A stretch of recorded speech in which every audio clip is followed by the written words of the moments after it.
Shabbat Shalom, eu sou a Morada Vorá e hoje nós vamos falar sobre a Brit Hadashah.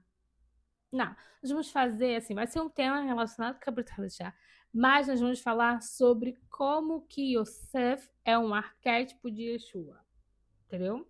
Então você vai sair desse vídeo entendendo isso. Bora lá, no caderno de atividade dessa Parashá, tem vários temas, eu achei alguns um pouquinho complexos, mesmo tendo referências bíblicas, eu quis trazer aqui no vídeo bonitinho para vocês conseguirem estudar, né? Seja se você for criança, pré-adolescente, você conseguir estudar, então você vai ler e vai entender, entendeu? E se você for professora, você vai estudar para conseguir passar para suas crianças. E se você for mãe, para os seus filhos. Então, bora lá? Eu já vou trazer direto aqui as conexões entre um e outro. Então, primeiro, os dois são vendidos pelos próprios irmãos. Antes desse, acho que é interessante lembrar sobre essa questão de filho amado. Assim como Yosef era um filho amado, Yeshua é um filho amado. Mas não quer dizer que Hashem, né, esteja agindo como Yaakov. São situações diferentes, mas é um ponto interessante das duas histórias. Olha só, isso aqui também acontece aqui. Quando Yeshua passa pela teve lá, tem lá a voz que diz que Hashem falando, este é meu filho amado. Então, assim, inclusive, né, tocando essa parte. E aí vamos à próxima conexão. Yeshua é vendido pelos próprios irmãos. Então, os dois são vendidos. Como assim? Né? Então, Yosef foi vendido pelos irmãos e, diga-se de passagem, Yehudá foi que deu ideia, tá? E quem que vendeu Yeshua? Um Yehudá também, um Judas, né? Tudo bom? Tá bom que esse aqui tá não traduzido, mas enfim, vocês entenderam.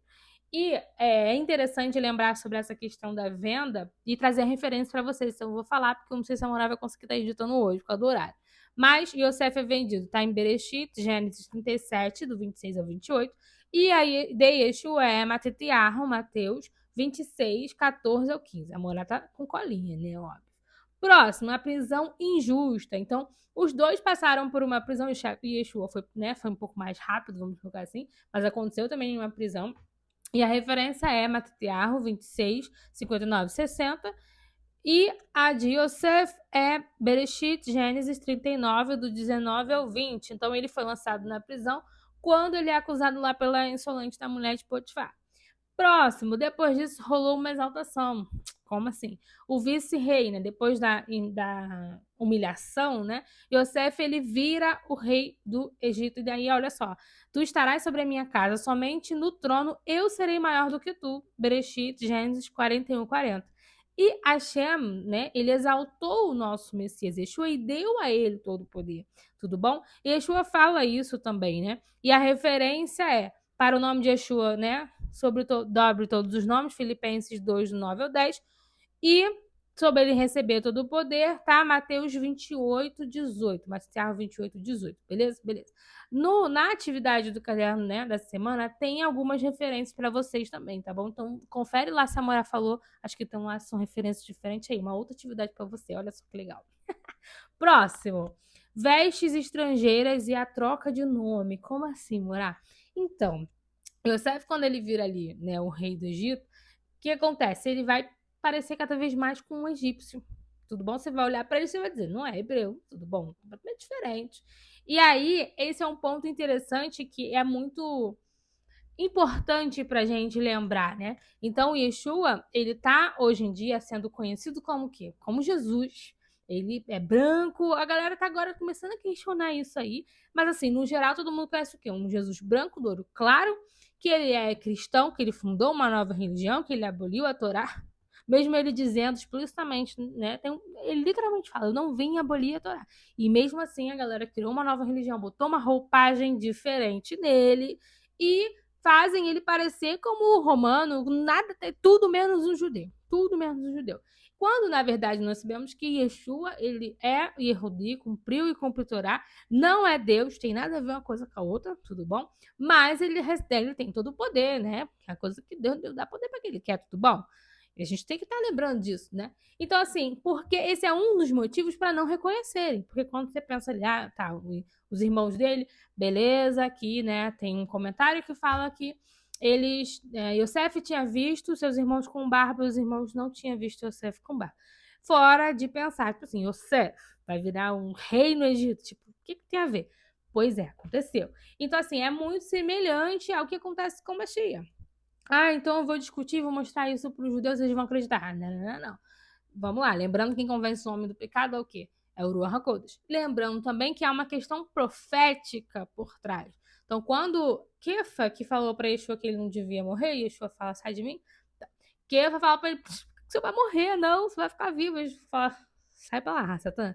Sai para lá, opositor, porque assim, tem que acontecer. Existe um propósito, né?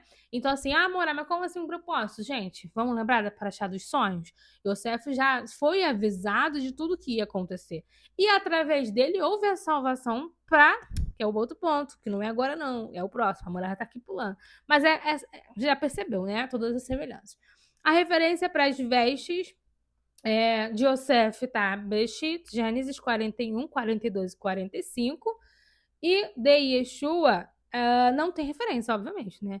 Pra gente estar vendo aí desde sempre, desde que o mundo é mundo, o pessoal falando que Yeshua, ele não cumpre Torá e criando uma religião nova, desde que o mundo é mundo. Vocês já sabem, né? Desde que vocês nasceram, então não precisa referência, não tem referência bíblica, porque isso não é bíblico.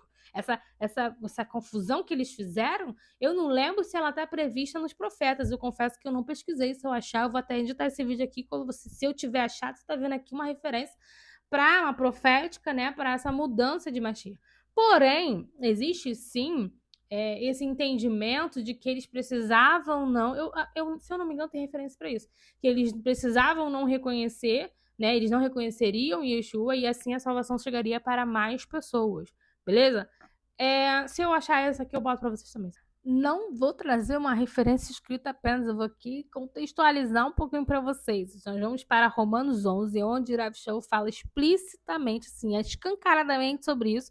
E daqui que a Morá sabia que tinha uma coisa, uma referência, que aqui no Romanos 11, 8, ele traz, como diz o Tanar, Deus lhe deu um espírito de atordoamento, olhos que não veem e ouvidos que não ouvem até o dia de hoje, que é o caso sobre eles não aceitarem Mashiach. E sobre esse tropeço deles, né, que trouxe a salvação para os judeus, que ele fala explicitamente isso, gente, olha só, estudem, hein, porque isso fica armazenado na cabeça, que você não lembra onde que você leu, mas você sabe o que está escrito. E aqui a Morá achou a referência, graças a Deus.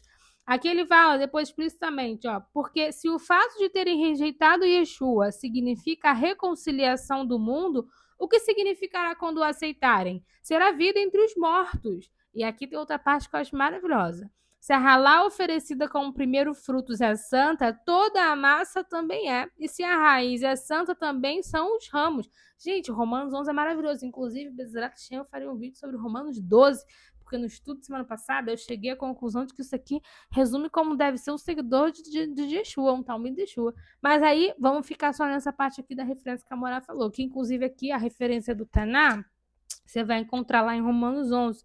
Mas gente, referência bessa, Y. Devarim, 29:4 e Yeshayahu, Isaías, 29:10, Devarim é Deuteronômio, caso vocês tenham esquecido. Não conhece a música Android? Bereshit, Shemot, vai, Kabami, Debar, Devarim, Deuteronômio. É isso. Um adendo de 2 minutos, gente. É Blineder. Próximo. Não reconhecimento inicial, a cegueira dos irmãos, né? Bereshit 42:8. E sobre Yeshua, a gente tem que lembrar que a liderança não bateu o martelo. Tudo bem? Tinha uma multidão com Yeshua. Então, muita gente acreditou que ele era o Messias, até pelas curas, etc. Porém, a liderança não bateu o martelo. E a referência, né, é João 1:11, que a liderança não reconheceu. Tem mais sobre isso? Acho que não. Acho que essa parte é isso. Já falei sobre o não reconhecimento. Lembrando, eu quero sempre lembrar desse versículo, que quem convence o homem do pecado é o Ruach HaKodesh. Então, se você hoje tem os olhos abertos, é porque Hashem quis que você tivesse os olhos abertos. Olha como você é agraciado. Portanto, honre o seu Deus e cumpra cada vez mais a Torá com alegria, o Shabbat com alegria e do nada, né? Tudo bom? Bora. Sexta, a revelação e a salvação de Israel. Então, o clímax pra gente, que está relacionado ao nosso paraxá, por isso que é o título dessa folha do caderno, é Ani Yosef. Então, eu sou o José. Então, quando ele vai lá, vai dar alimento para os seus irmãos, então tira a fome, né, dos filhos de Israel, de todos eles. Bereshit 45, do 1 ao 7. E com relação a Yeshua, com relação à salvação, ele se revelará, etc., a gente tem 2 referências. uma da Brit Hadashah e uma Nataná, que é Zacarias 12:10 e Romanos 11:26.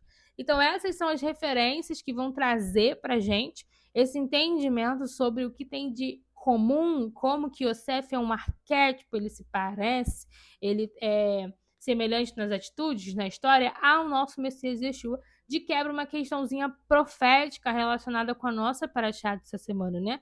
Porque vai chegar um momento de que os olhos deles vão ser abertos e Yeshua vai se apresentar, mostrar para eles quem ele é de fato e vai libertar Israel dos seus inimigos. Uma coisa maravilhosa, estaremos com ele quando isso acontecer. E vai ser assim, muito, muito. Gente, eu anseio por este momento, vocês deveriam ansiar também. Bom, é isso. É isso. Shalom, shalom. Espero que vocês tenham entendido. Tentei fazer um vídeo curto. Claramente não consegui. Mas é importante a gente ter as referências em mente, trabalhar com referências com as crianças. E é isso. Shabbat shalom. Até o próximo vídeo.